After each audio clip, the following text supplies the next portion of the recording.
A topic came up that somebody asked me to kind of unpack a little bit, which was thirst checking.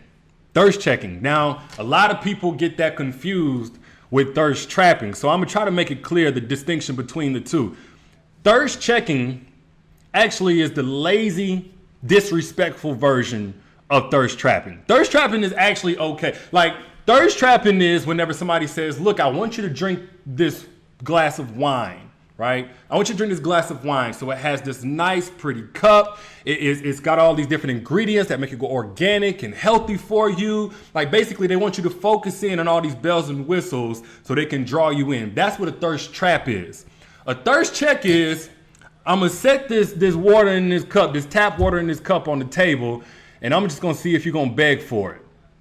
It's lazy, it's disrespectful, just like the person that does the thirst checking, because I know that's probably your next question. Who would do something like thirst checking? Yeah, lazy, disrespectful motherfucker that wants to see if he can find a woman that's going to tolerate it. All right? So the different ways that somebody will thirst check you is to stare at you but never approach.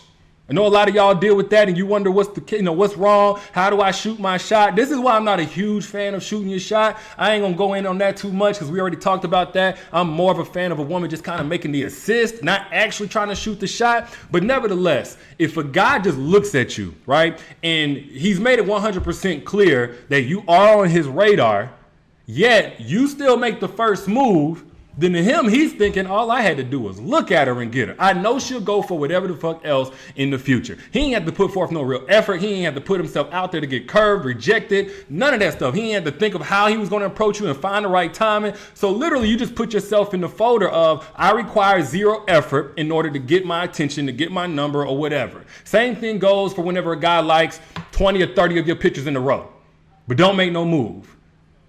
That guy is thirst checking you.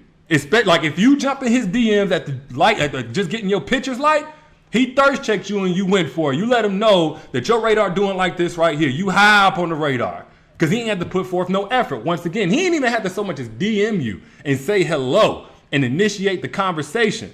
Another way that a guy would thirst check you is to be mentioning all these things about a family and he wants to get married one day, but he's made absolutely no tangible progress toward any of those supposed goals.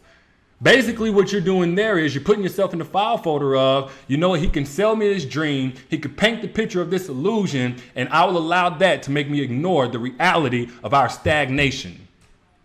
So what's most important of all of this is not necessarily the different tactics. Of course, you want to be able to recognize when a guy is thirst checking so you don't even blur that line of where you stand. The most important thing I want y'all to understand is the kind of woman that gets thirst checked.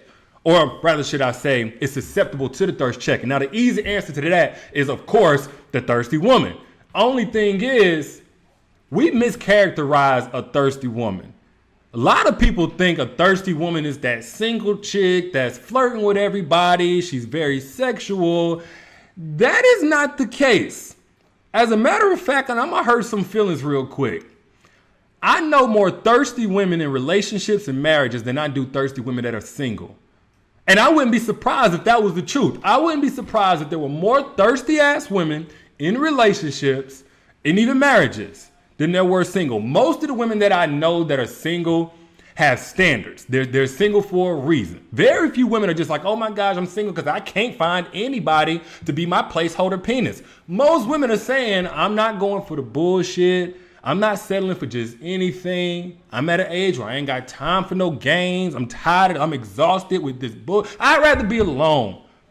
As opposed to a lot of women in relationships, they going for whatever. They deal with whatever, they put up with whatever, and then you ask them why, and it's because, well, you know, we've been together so long. Well, I mean, and then don't let a single woman try to check a woman in a relationship for being thirsty, because y'all know what they're gonna say then. They're gonna get defensive and say, where your man at?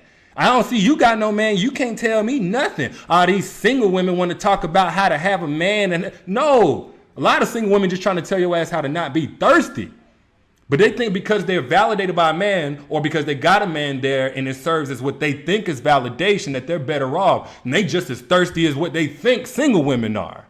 So the biggest point I'm trying to make here, y'all, is that, yeah, you need to be able to identify a guy whenever he's thirst checking or whatnot. But the only thing you can really control is whether or not you're going to go for it.